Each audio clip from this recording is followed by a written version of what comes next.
The Trapping Chronicles, brought to you by Fur Takers of America.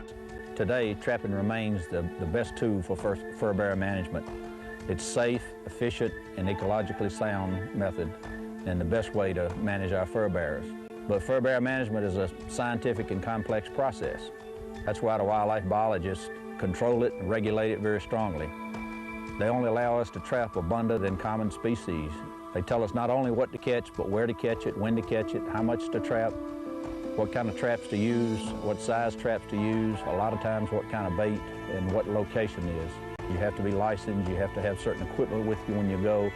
So it's very controlled and very structured process. But it is a very important tool. It's necessary to protect people and wildlife, to protect animals, to protect your home, to protect your livestock, to protect your pets, to protect the people and pets from infectious diseases that sometimes result in death, like distemper and rabies. And trapping is also humane. To keep it humane, the Association of Fish and Wildlife Services have started what they call the best management practices. These best management practices make sure that we choose the best trap that's most efficient, that's the most humane trap.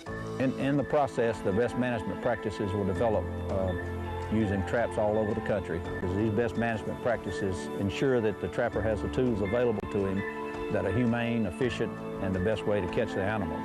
A lot of people think that trappers are just harvesting animals, but those same traps that we use to get the river otters and restock the otters out in the Midwest are the same traps they use today to go out and trappers use to catch otters. You have to use that same strong trap that they use, but it doesn't endanger the species. To restock the beavers, we use the same foothold traps that we use today to catch beavers with.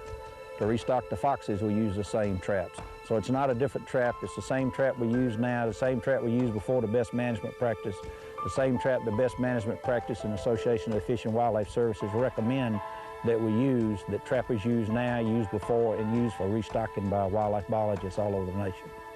I guess you could say that it's the outdoorsmen, the hunters, the fishermen, and the trappers, and all of us are the ones who really pay the bill and put up the bucks, and the ones who preserve the wildlife, who preserve the outdoors, who preserve the fur bearers, and preserve the deer and the turkeys for the future to enjoy.